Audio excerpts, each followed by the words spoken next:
Mon ex-femme a épousé mon patron milliardaire. Ils m'ont licencié, m'ont tout pris.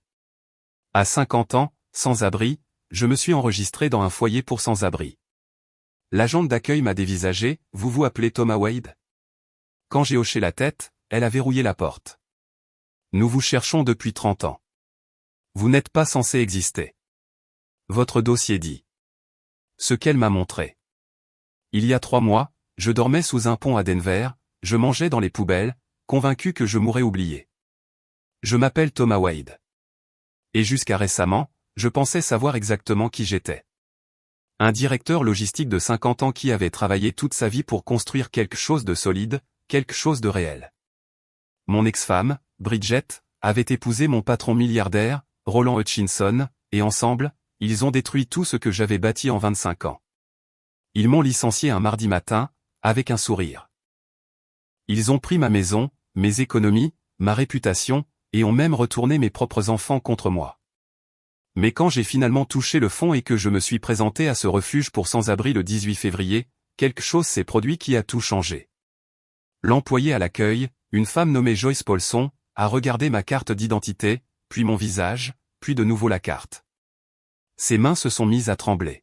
« Votre nom est Thomas Wade ?» a-t-elle demandé, sa voix à peine un murmure. Né le 15 mars 1974 à Millbrook, en Pennsylvanie. Quand j'ai hoché la tête, elle s'est levée si vite que sa chaise a percuté le mur derrière elle. Elle s'est dirigée vers la porte, a tourné le verrou et a baissé les stores. Les autres sans-abri dans la salle d'attente ont commencé à marmonner, confus. Joyce a sorti son téléphone avec des doigts tremblants et a passé un appel qui allait faire voler en éclats tout ce que je croyais savoir sur ma vie.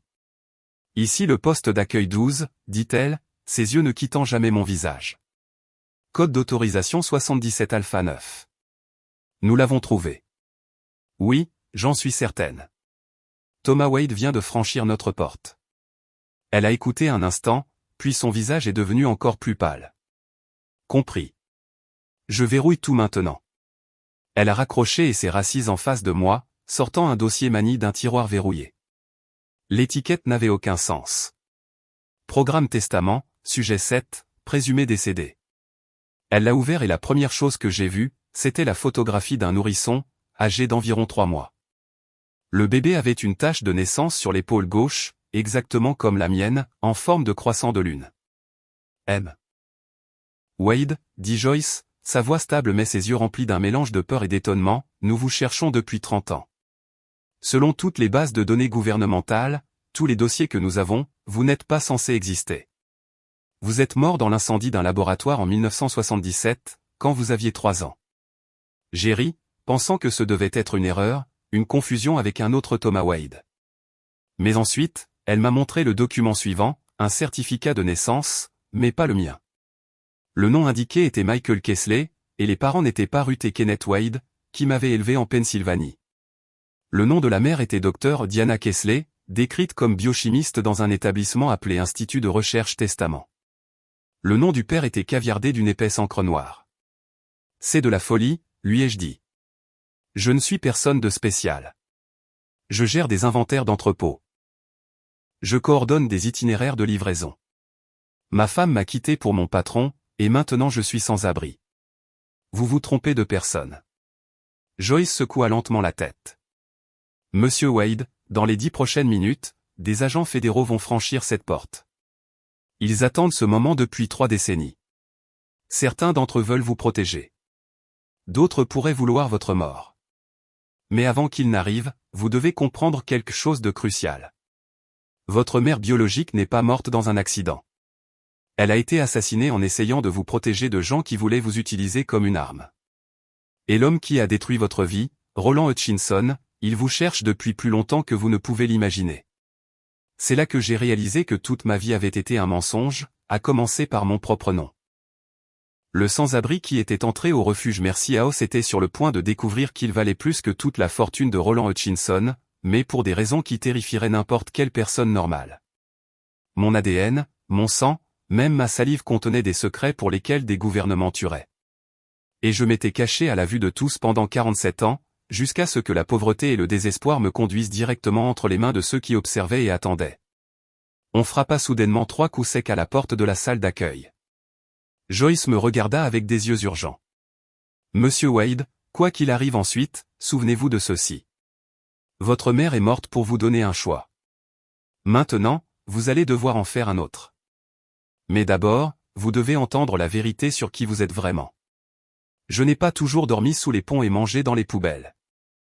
Il y a à peine 6 mois, j'étais Thomas Wade, directeur logistique régional chez Hutchinson Industries, gagnant 78 000 $ par an avec tous les avantages sociaux et une voiture de fonction.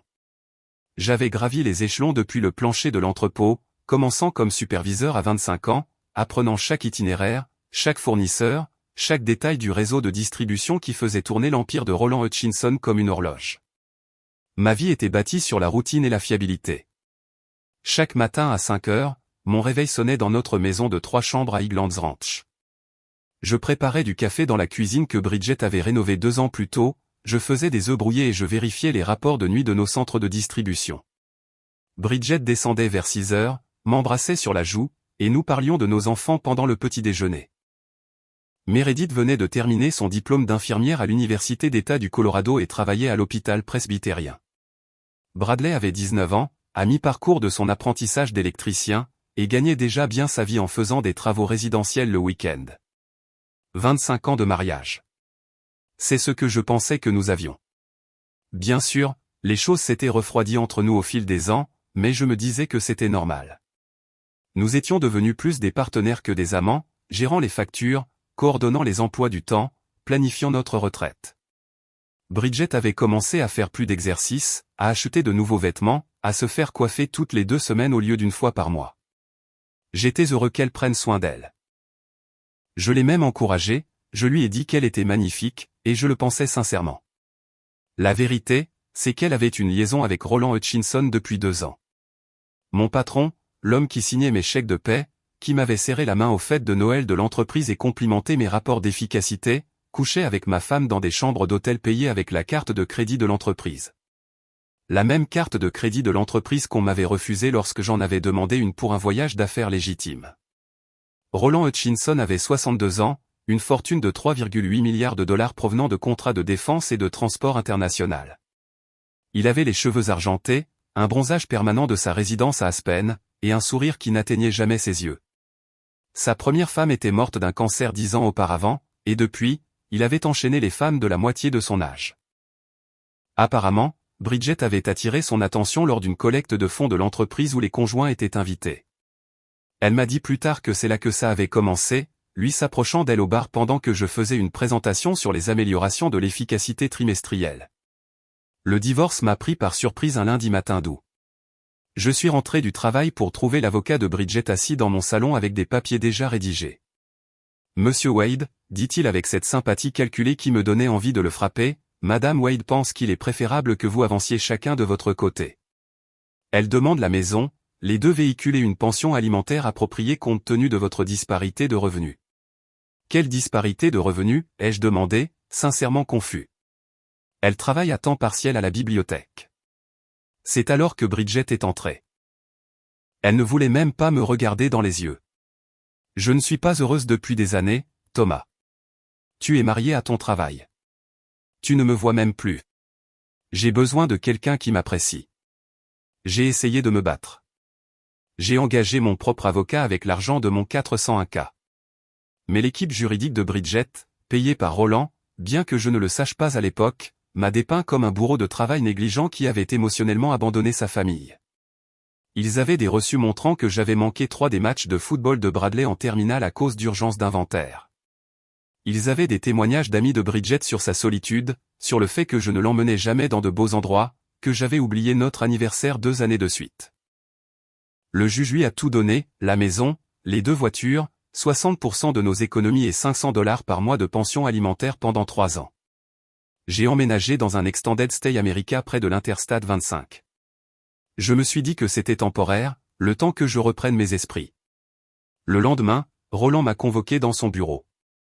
Il était assis derrière son immense bureau en acajou, celui avec la vue sur toute la ville, et Bridget était là, examinant sa manucure fraîche comme si c'était un mardi ordinaire. Tom, dit Roland, sans même faire semblant d'être mal à l'aise, nous devons parler de restructuration. Votre poste est supprimé avec effet immédiat. La sécurité vous escortera pour vider votre bureau. Votre dernier chèque comprend 2 semaines d'indemnité, ce que je pense être plus que généreux. Vous me virez? Je n'arrivais pas à comprendre ce qui se passait. Je suis ici depuis 25 ans. J'ai conçu tout votre réseau de distribution régionale. Roland se pencha en arrière dans son fauteuil, les doigts joints comme s'il s'apprêtait à expliquer quelque chose à un enfant. L'entreprise prend une nouvelle direction. De plus, c'est probablement pour le mieux. Un nouveau départ pour tout le monde, ne diriez-vous pas? Bridget m'a finalement regardé alors, et il n'y avait rien dans ses yeux. Pas de culpabilité, pas de tristesse, pas même de pitié, juste une satisfaction froide, comme si elle avait gagné un jeu dont j'ignorais que nous y jouions. La sécurité m'a fait sortir de Hutchinson Industries avec une boîte en carton contenant 25 ans de ma vie, réduit à une tasse à café, quelques photos de famille et une balle anti-stress en forme de globe. Ma carte d'accès a été désactivée avant que j'atteigne le parking. Ma voiture de fonction devait être rendue dans les 24 heures. Le gardien de sécurité, Marcus, que je connaissais depuis 15 ans et dont j'avais aidé le fils à trouver un emploi à l'entrepôt, ne pouvait même pas me regarder dans les yeux alors qu'il me regardait charger ma boîte dans mon véhicule personnel pour la dernière fois. L'Extended Stay America est devenu ma base pendant que je cherchais du travail. J'avais 50 ans, avec des décennies d'expérience, d'excellentes références de tout le monde sauf de mon employeur le plus récent, et un bilan exceptionnel d'amélioration de l'efficacité de 40% partout où j'avais travaillé. Ça aurait dû être facile, non? Mais l'influence de Roland Hutchinson était plus grande que je ne l'avais imaginé. Chaque entretien se passait bien jusqu'à ce qu'il vérifie mes références. Puis, soudainement, le poste était pourvu, ou il décidait de promouvoir en interne, ou le budget avait été coupé. Mon frère Denny m'a laissé dormir sur son canapé quand je ne pouvais plus me payer l'hôtel. Denny avait 47 ans, travaillait dans la construction, vivait dans un appartement d'une chambre à Aurora qui sentait la cigarette et la déception. Tommy, c'est temporaire, n'arrêtait-il pas de dire. Tu vas rebondir. Les gars comme toi le font toujours. Mais après 3 semaines où je rentrais ivre à 2 heures du matin, après que j'ai vomi sur son tapis et que je me sois disputé avec son voisin, Denny en a eu assez. Tu dois partir, mec. Je suis désolé, mais tu es en train de sombrer et je ne peux pas regarder ça. Ma mère, Ruth Wade, avait 81 ans, vivait à la maison de retraite Mountain View avec la sécurité sociale et le peu que papa lui avait laissé à sa mort il y a 5 ans. Quand je lui ai raconté ce qui s'était passé, elle a pleuré au téléphone. Tommy, viens rester avec moi, a-t-elle supplié. Mais nous savions tous les deux que son établissement n'autorisait pas les invités à long terme, et je n'allais pas l'accabler de mes problèmes. Elle m'a envoyé $300 de ses économies, de l'argent dont elle avait besoin pour ses médicaments. Je le lui ai renvoyé. Elle l'a renvoyé. Je l'ai gardé et j'ai acheté du whisky. Mon oncle Gérald, le frère cadet de papa, a aussi essayé d'aider. 73 ans, postier à la retraite, vivant avec un revenu fixe, et il m'a quand même viré $500 avec une note qui disait « Kenneth voudrait que j'aide son fils ». Cet argent a duré 4 jours. Je ne me souviens même plus de ce que j'en ai fait, juste que je me suis réveillé derrière un magasin d'alcool avec des bouteilles vides autour de moi et mon portefeuille disparu. Mais la pire trahison est venue de mes enfants. Bridget les avait contactés en premier, leur disant que j'avais détourné des fonds de l'entreprise. C'est pourquoi Roland avait dû me virer. Elle leur a montré de faux documents, des relevés bancaires falsifiés, des emails qui n'avaient jamais été envoyés. Meredith, ma petite fille, à qui j'avais appris à faire du vélo, que j'avais accompagnée à l'hôtel il y a à peine 2 ans, a bloqué mon numéro après avoir envoyé un seul texto « Je n'arrive pas à croire que tu aies volé l'entreprise qui t'a tout donné. Ne me recontactez plus. » Bradley a été encore pire. Il est venu me voir à l'appartement de Denny avant que je ne me fasse expulser. Il est resté sur le seuil de la porte comme s'il pouvait attraper quelque chose. Maman m'a montré les preuves, papa. Comment as-tu pu? Comment as-tu pu nous embarrasser comme ça? Mon patron pose des questions. Le mari de Meredith veut savoir si nous avons besoin d'avocat. Tu as tout gâché. Quand j'ai essayé de m'expliquer, d'essayer de lui montrer que tout était des mensonges, il a juste secoué la tête. Tu es ivre, papa. Tu as toujours une excuse. J'en ai fini. L'hiver a frappé Denver durement cette année-là. En décembre, je dormais dans un box de stockage que j'avais loué avec le dernier de mon argent, gardant mes quelques biens restants dans des boîtes étiquetées avec mon ancienne vie, articles de cuisine, récompenses professionnelles, photos de famille. Le gérant de l'établissement m'a attrapé la veille de Noël, a appelé la police, m'a fait arrêter pour violation de propriété. Ils m'ont relâché après 24 heures, mais mes affaires avaient disparu, vendues aux enchères pour loyer impayé. J'ai vite appris la géographie de la vie de sans-abri. Le pont sous le boulevard Spire était plus chaud que celui près de la rivière Plate. La bibliothèque vous laissait rester jusqu'à la fermeture si vous faisiez semblant de lire. La soupe populaire de Saint-Francis servait des repas à midi et à 18 heures, mais il fallait d'abord écouter un sermon. Je me suis laissé pousser la barbe, non par choix, mais par les circonstances. J'ai perdu 15 kilos en 2 mois. Mes mains ont développé un tremblement permanent à cause du sevrage et du froid. Février a apporté un blizzard qui a tué 3 sans-abri. J'aurais été le 4e si Félix ne m'avait pas trouvé. Félix Rodriguez, un vétéran du Vietnam de 60 ans qui était dans la rue depuis 5 ans depuis que l'administration des vétérans avait coupé ses prestations d'invalidité. Il m'a traîné jusqu'à une bouche de chauffage derrière un immeuble de bureau, m'a enveloppé dans un sac de couchage qu'il avait volé dans un magasin d'articles de sport et est resté éveillé toute la nuit pour s'assurer que je continuais à respirer. « Tu es en train de mourir, Tommy », m'a dit Félix ce matin-là alors que le soleil se levait sur la ville gelée. « Tu ne tiendras pas une autre semaine ici. » Le refuge Merci House sur la 32e. Ils ont des lits, une aide médicale, des travailleurs sociaux.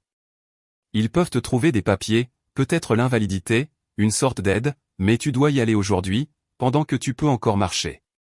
J'ai marché 6 kilomètres dans la neige jusqu'aux genoux pour atteindre Merci House. Mes pieds étaient engourdis et mes bottes tenues par du ruban adhésif, je toussais du sang dans un chiffon qui était autrefois une chemise. Le refuge était un entrepôt reconverti, en briques brunes tachées par des décennies d'intempéries et de négligence, les fenêtres barrées comme une prison, mais pour moi, cela ressemblait au salut. Le hall était bondé d'hommes qui avaient renoncé à renoncer, affalés sur des chaises en plastique, les yeux vides, attendant qu'on appelle leur nom comme des patients au purgatoire. Le processus d'admission était délibérément humiliant, conçu pour dépouiller de toute dignité restante.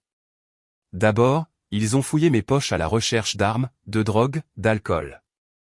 Ensuite, ils m'ont aspergé d'une poudre désinfectante qui me brûlait la peau et me faisait pleurer les yeux.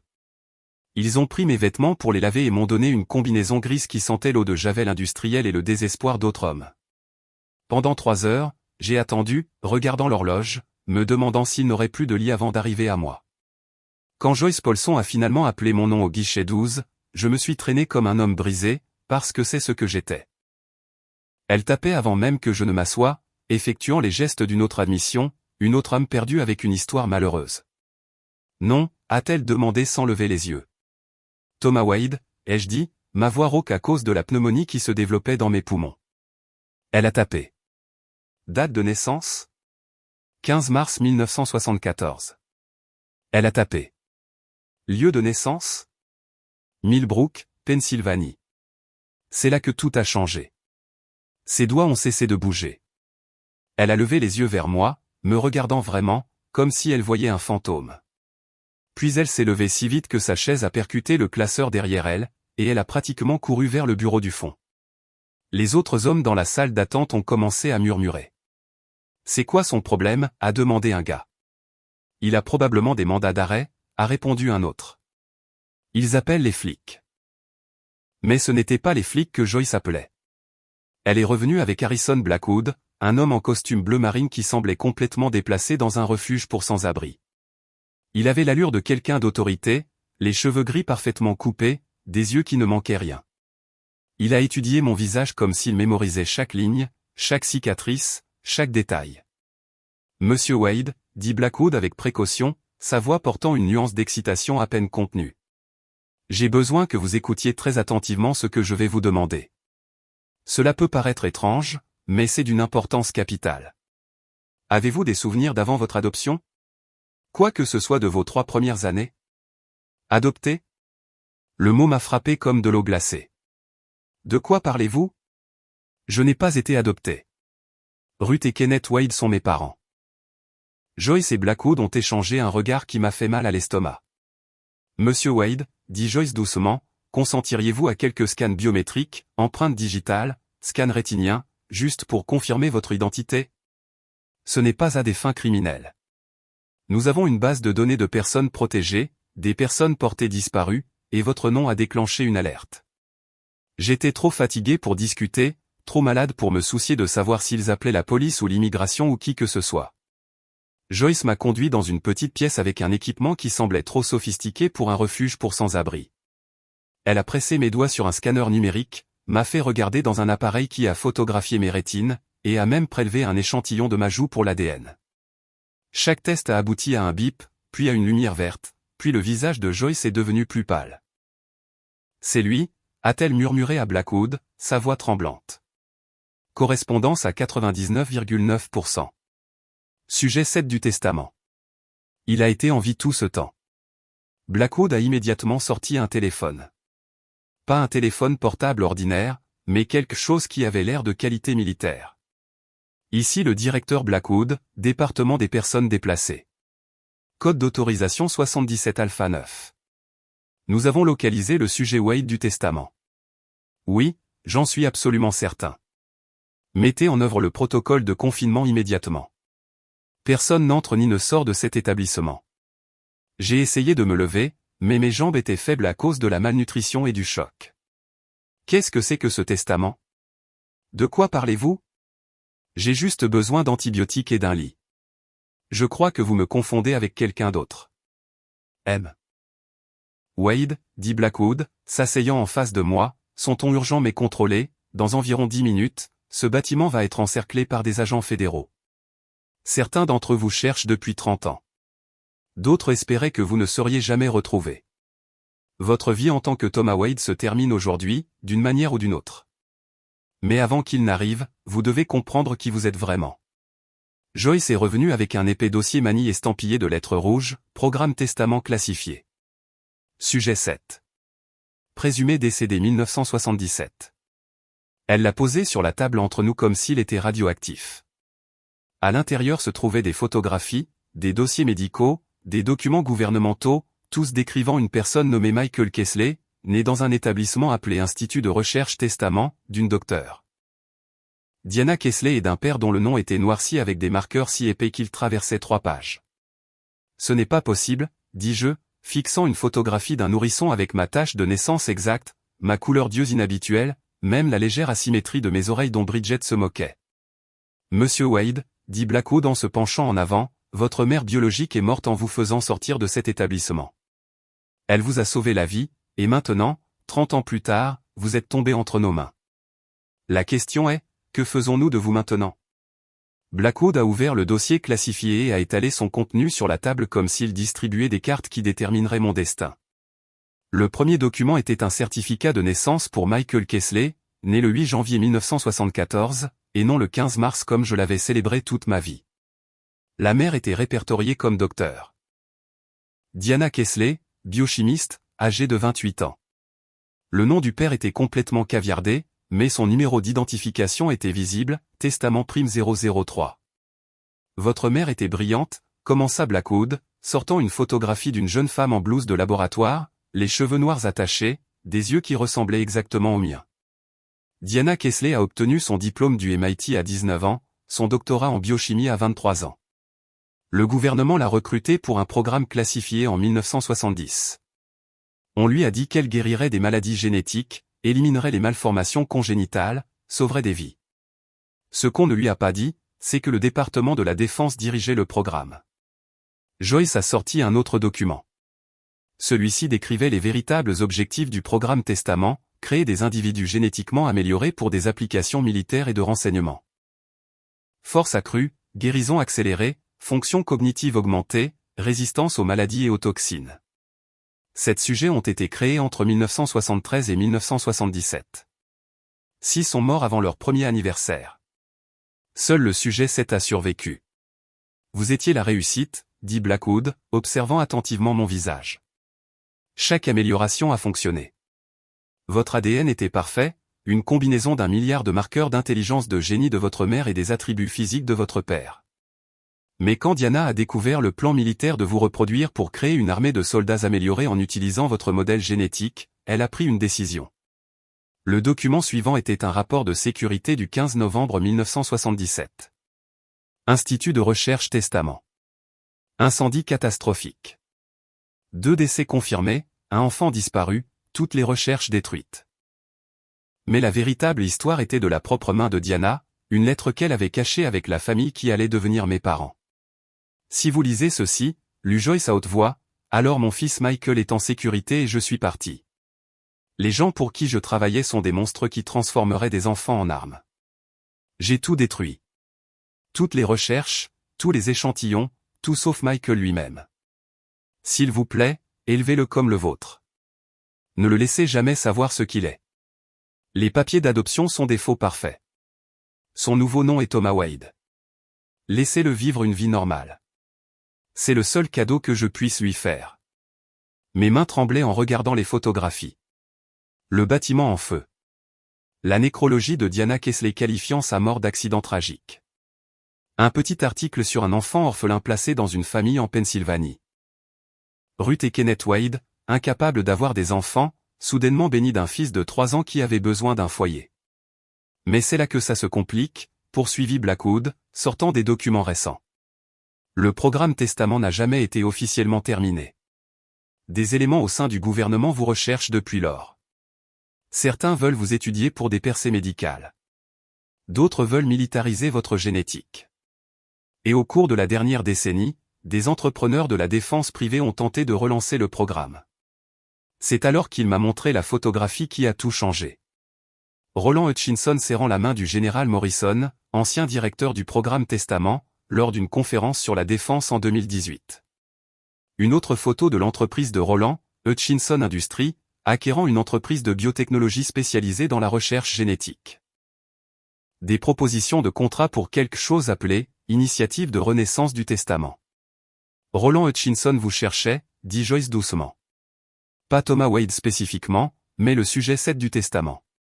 Il a dépensé 40 millions de dollars pour tenter de localiser des recherches survivantes, des échantillons génétiques, tout ce qui provenait du programme original. Il n'a aucune idée que son ancien directeur de la logistique est la chose même qu'il recherche.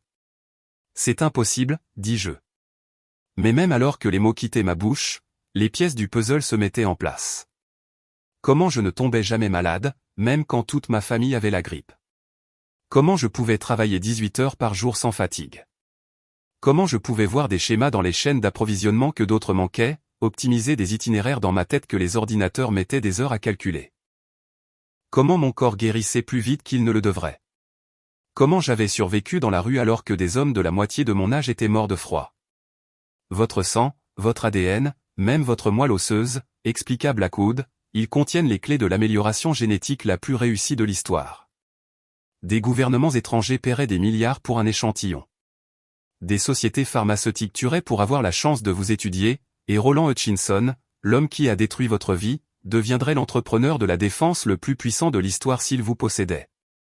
Et maintenant, demandai-je, le poids de 30 ans de mensonges m'écrasant. Vous m'enfermez dans un laboratoire, vous me transformez en cobaye? Non, dit Blackwood, me surprenant. Diana Kesley est morte pour vous donner la liberté de choix. Nous honorons cela. Vous avez 3 options. 1. Nous vous donnons une nouvelle identité, une nouvelle vie quelque part loin d'ici, assez d'argent pour disparaître à jamais. 2. Vous travaillez avec nous, laissez notre équipe médicale étudier votre génétique à des fins humanitaires uniquement, aider à sauver des vies comme votre mère l'avait prévu. Ou 3, et je ne le recommande pas, vous retournez à votre ancienne vie et prétendez que cela n'est jamais arrivé. Il y a une 4e option, dis-je, mon esprit travaillant plus vite qu'il ne l'avait fait depuis des mois, le brouillard de l'alcool et du désespoir se dissipant alors que mon cerveau amélioré se mettait en marche.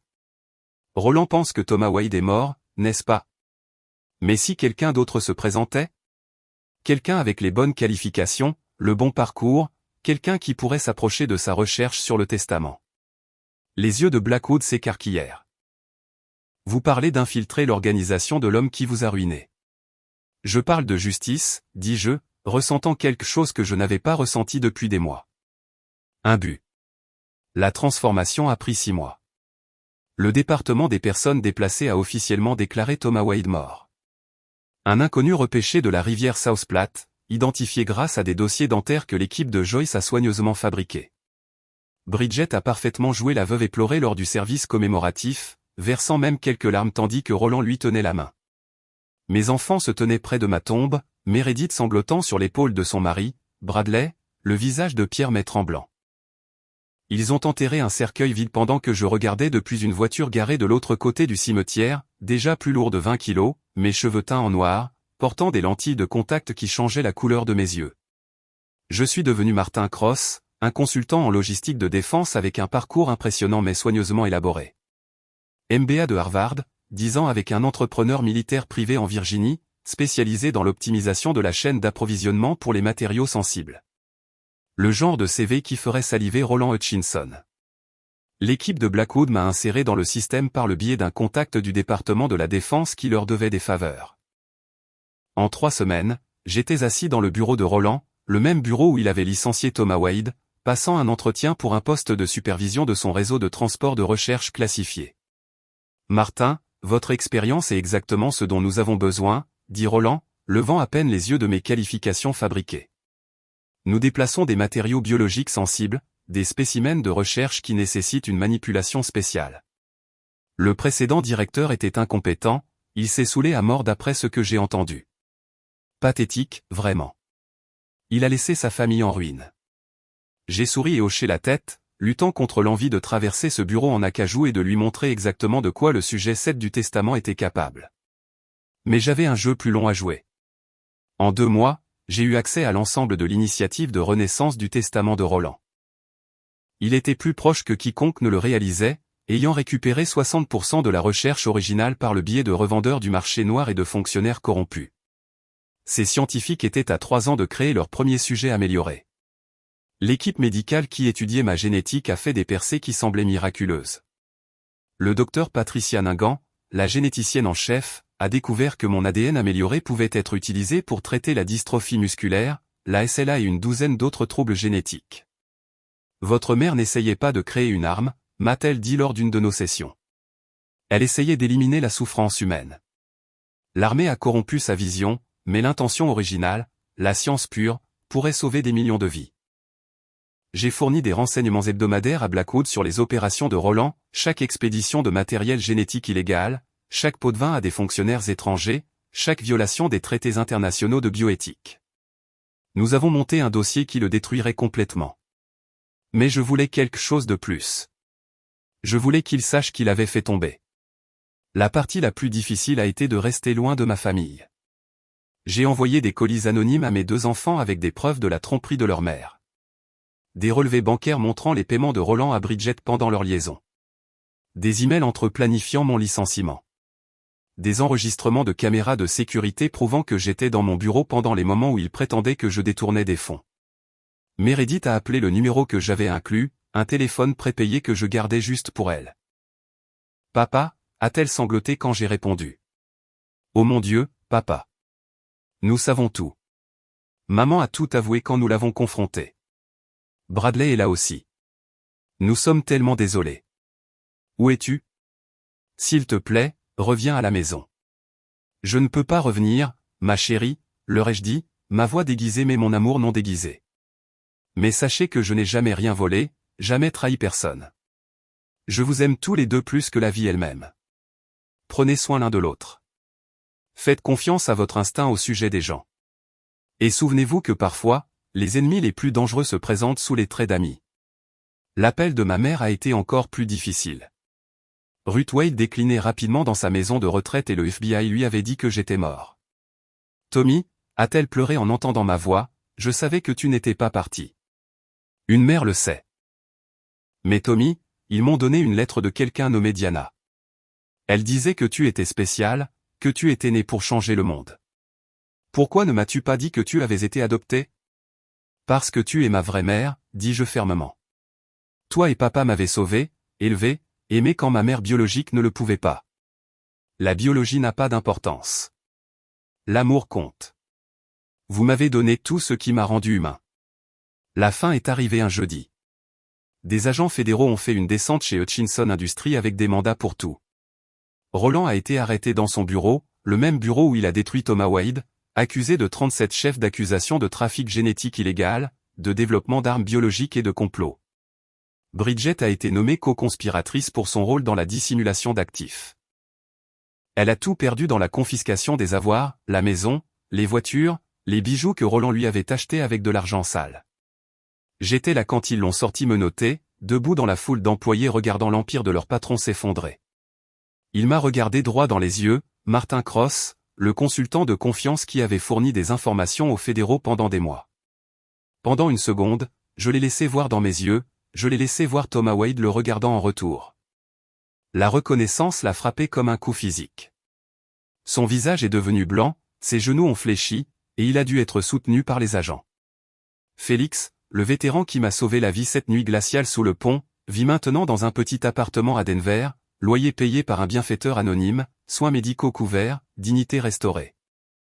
Le refuge Mercy House a reçu un don de 10 millions de dollars d'un compte offshore, assez pour étendre ses services médicaux et ajouter 100 lits. Joyce Paulson y travaille toujours, sauve toujours des vies, cherche toujours les perdus et les oubliés. Les recherches du docteur Diana Kesley, purifiées de leurs applications militaires, ont donné des traitements qui ont déjà sauvé des milliers de vies. Des enfants atteints de troubles génétiques qui les auraient tués avant leur 5e anniversaire mènent une vie normale. Des vétérans souffrant de lésions cérébrales traumatiques retrouvent des fonctions que les médecins disaient perdues à jamais. Mon sang, ma génétique, le sacrifice de ma mère, tout cela a eu un sens à la fin. Je reste Martin Cross dans le monde, voyageant entre les installations de recherche, coordonnant le transport légitime des percées médicales dérivées de ma génétique. Mais parfois, tard dans la nuit, je me souviens d'avoir été Thomas Wade, d'avoir eu une famille, une maison, une vie bâtie sur 25 ans de travail honnête. Roland et Bridget m'ont pris cela, mais ils m'ont donné autre chose, un but. La leçon est simple mais profonde, parfois, il faut tout perdre pour découvrir qui l'on est vraiment. Thomas Wade a été détruit par la trahison, écrasé par la cruauté, laissé pour mort dans le froid. Mais de cette destruction est née la vérité. J'ai appris que je n'étais jamais ordinaire, jamais juste un autre directeur d'entrepôt poussant des papiers et gérant des plannings. J'étais le fils de Diana Kesley, le sujet 7 du testament, un miracle médical vivant qui pouvait sauver des vies que ma mère ne pouvait que rêver de sauver. Chaque matin, je me réveille dans mon appartement sécurisé, je regarde l'horizon de Denver et je pense au voyage. D'une boîte en carton quittant Hutchinson Industries à une boîte en carton sous un pont, de Thomas Wade à personne, de Michael Kesley à Martin Cross. Chaque identité a enlevé quelque chose jusqu'à ce que seule la vérité demeure. Nous ne sommes pas nos noms, nos emplois, nos possessions, ni même nos familles. Nous sommes nos choix, nos actions, les vies que nous touchons, les changements que nous apportons. Roland Hutchinson est maintenant en prison fédérale, 70 ans à purger, son empire divisé entre les victimes de ses crimes génétiques. Bridget vit avec sa sœur dans le Nebraska, travaillant comme caissière, tous ses biens saisis, ses enfants refusant de lui parler. Et quelque part dans les montagnes du Colorado, il y a une tombe marquée, Thomas Wade, 1974 à 2024, mari et père. Elle est vide, mais l'homme qu'elle représente a toujours été vide, une coquille cachant quelque chose d'extraordinaire. Mon nom est Martin Cross maintenant, mais je suis aussi Michael Kesley, et j'ai été un jour Thomas Wade. Je suis le sans-abri qui a survécu, l'expérience qui s'est échappée, la victime qui est devenue le vainqueur. Et si vous regardez ceci, si vous avez entendu mon histoire, souvenez-vous de ceci, votre moment le plus bas pourrait être la porte d'entrée de votre véritable but. Les personnes qui vous détruisent pourraient vous offrir le cadeau de la résurrection. Et parfois, juste parfois, la justice se présente sous les traits d'un sans-abri entrant dans un refuge, porteur de 30 ans de secrets et du pouvoir de changer le monde. Merci d'avoir regardé cette histoire.